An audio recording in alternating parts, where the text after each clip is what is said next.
Good evening, students. Hope you all are good, safe and healthy. Today we are going to discuss about poster making. So let's start. First of all, we should know the meaning of poster.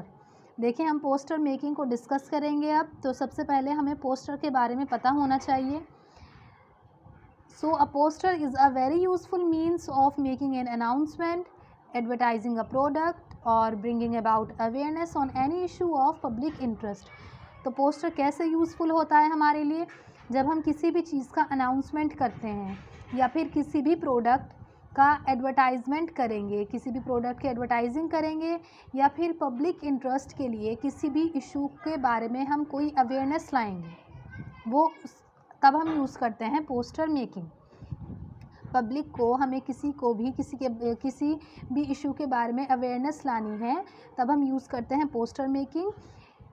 Hair your topic is go corona. आपका topic है go corona, तो इसके ऊपर आपको poster बनाना है. तो देखिए यहाँ पे कुछ एग्जांपल्स मैंने शो किए हैं. Corona safety poster, stop corona. तो पोस्टर कैसा होना चाहिए? Poster should be visually attractive. Poster attractive दिखना चाहिए. जैसे यहाँ पे कलरफुल है ये पोस्टर, तो इसी तरह कोई भी पोस्टर अगर हम बनाते हैं तो वो अट्रैक्टिव होना चाहिए.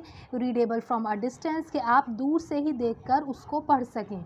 बहुत छोटा छोटा नहीं लिखा होना चाहिए. उसमें हेडिंग्स इंक्लूड होनी चाहिए. जैसे यहाँ पर हेडिंग्स इंक्लूड हैं, corona safety poster, stop corona. तो इसको दूर से ही देखकर आप पढ़ सकते हैं कि ये किस चीज़ के ऊपर है. Prevention is better than cure. It should convey a message in a clear and logical वे.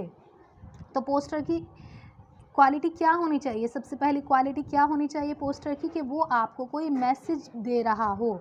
जो भी आप पोस्टर बना रहे हैं वो अट्रैक्टिव होना चाहिए, रीडेबल होना चाहिए, साथ में वो कोई ना कोई आपको मैसेज दे रहा हो, क्लियर मैसेज होना चाहिए. Bye bye corona 2019, go back corona 2020, bye bye. तो ये क्या है? आपको ये एक मैसेज दे रहा है. आपका टॉपिक है गो कोरोना. गो कोरोना के ऊपर आपका टॉपिक है गो कोरोना. उस पर आपको पोस्टर बनाना है अपनी नोटबुक में. You have to make a poster on go corona. Okay, तो आप इससे आइडियाज़ ले सकते हैं. ये जो 2 पोस्टर आपको दिए गए हैं, इससे आइडियाज़ ले सकते हैं. ज़रूरी नहीं है आप बिल्कुल सेम पोस्टर बनाएं, लेकिन आपका एक मैसेज होना चाहिए, रीडेबल होना चाहिए, अट्रैक्टिव होना चाहिए. इन दोनों पोस्टर से आप आइडियाज़ लीजिए कैसे बने हुए हैं, और फिर आप खुद से कोई एक पोस्टर बनाएंगे. एंड आपका टॉपिक है go corona. And now next topic is diary entry. Diary entry क्या होती है? Here is question. You have lost a watch which your grandfather had given you. You are very sad. Record your feelings in a form of a diary entry. आपके grandfather ने आपको एक watch the है, suppose कीजिए, और वो आपसे खो गई है. आप बहुत ज़्यादा दुखी हैं क्योंकि आपकी वॉच खो गई है. तो आप जो फील कर रहे हैं, आपकी जो भी फीलिंग्स हैं, आपको वो नोट डाउन करनी है in the form of a diary entry. Diary entry की फॉर्म में आपको अपनी फीलिंग्स नोट डाउन करनी है. तो डायरी एंट्री का फॉर्मेट क्या होता है? सबसे पहले आप यहाँ पर डे लिखेंगे, जिस दिन भी आप लिख रहे हैं, एंड देन डेट. और फिर जो भी आपकी फीलिंग्स हैं, आप जो कुछ भी महसूस कर रहे हैं उस वक्त, जो भी आपका टॉपिक है उस चीज़ पर, वो आप यहाँ पर लिख देंगे. तो ये आपका कंटेंट है. And then last by diary.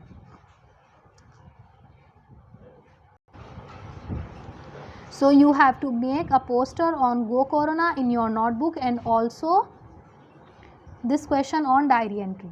आपको एक पोस्टर बनाना है अपनी नोटबुक में. गो कोरोना आपका टॉपिक है, इससे आप आइडियाज़ ले सकते हैं, और साथ में आपको डायरी एंट्री, ये क्वेश्चन आपको अपनी नोटबुक में करना है. I hope you understand about poster making and diary entry. Take care all of you. Thanks a lot.